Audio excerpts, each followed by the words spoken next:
Alright, so welcome back. Hopefully all of you guys are having a fabulous day here today. We got some fun stuff that I wanted to jump into. A brand new gacha is finally, apparently, releasing after all this time. I have, been following this gacha for, the last 1 year, maybe plus now, and seeing, when is it going to announce something. They have gone silent for so long. The beta happened 6-ish, 7-ish months ago. No response since then, of an actual release date, or at least, hey guys, we're still releasing at this point. Just, stay tuned. They didn't even give us, a window of a year. You know what I mean? The App Store updated a while ago, which gave a date of February, 20th or something like that. No response of anything if it was ever happening or anything. But finally, it looks like the game is having its first ever release stream, where they're going to announce all the 1.0 content, very similar to, Genshin or Honkai, where they do that kind of preliminary stream. That's the same thing happening here. Today, I wanted to jump into it, talk about the game, and show it basically off if you wanted to play it, if it's interesting or worth playing, talk about everything regarding Tribe 9, a brand new gacha coming very, very soon. If you're new to the channel, like and subscribe, it helps out a ton. Let's get into things over here. So first, let's go over the announcement that has just come out recently from the new, or from the devs, basically, over here on the site for Tribe 9. Version 1.0 release preview in the upcoming global showcase, along with a 15-second trailer of the latest, or video of the latest trailer and brand new key visual. Revealing the brand new key visual, gazing at the enemies to show his determination. The character over here, the protagonist, is surrounded by the bloodstains of fallen players. Through this new visual, Tribe 9 shows the fate and the brutal essence of the deadly game in Neo Tokyo. Stay tuned to witness the showcase for the latest updates and exclusive announcements. While preparing for the upcoming official release of the game, we will premiere the showcase on the official YouTube channel on Friday, February 7th, 2025 at 10 p.m. PST. Not only the development team, but also the voice actors for the characters listed right there will introduce the world of Tribe 9. Along with the review of the game's world and main characters, the showcase will also introduce the latest game systems, which have significantly evolved from the deadly demo. Furthermore, the gameplay segment will showcase footage from Chapter 2 of the main story, scheduled to be added at launch. The showcase is designed to be enjoyed by both those who are already familiar with Tribe 9 and those who are new to the game. Tribe 9 1.0 preview showcase enter Neo Tokyo.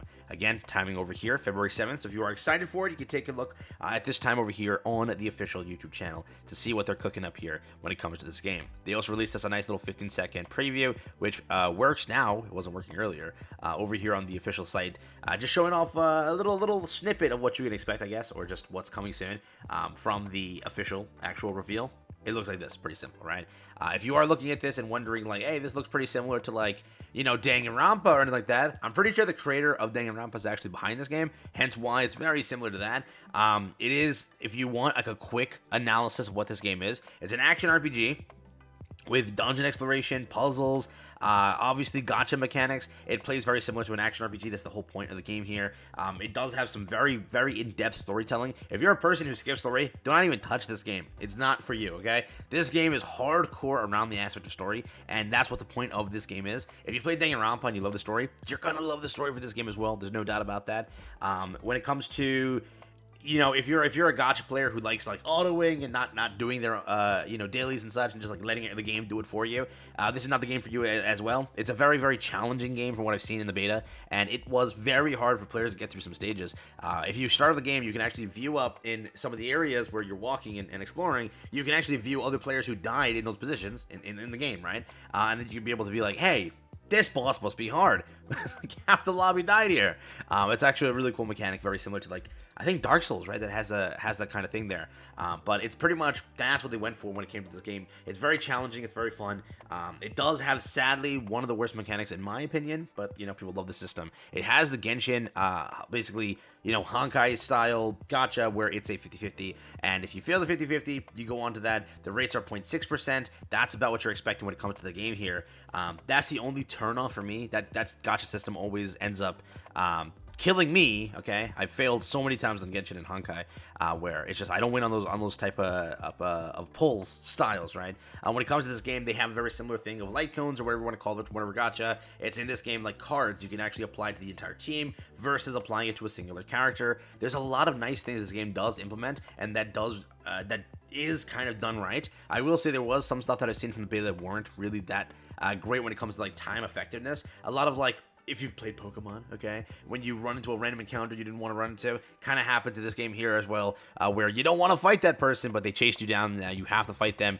There is a cool thing where you can actually group up a bunch of enemies that chase you down and fight them all at one time. Some things that just got a little bit more repetitive as you progress through the game, but they did say that there was a lot of changes since the Deadly Demo, which our Deadly Demo was 7 months ago, so definitely in that 7-month time frame, they must have cooked up some sort of improvements, changes, and maybe listened to some community feedback regarding some of the systems that maybe weren't that great, and maybe some of the systems that were great, they expanded on them and made them even more great. We'll have to see that too, right? But basically, as what we're expecting when it comes to this entire announcement here, they did fully tweet it, and they're fully like hyping up the game now, finally, after all this time.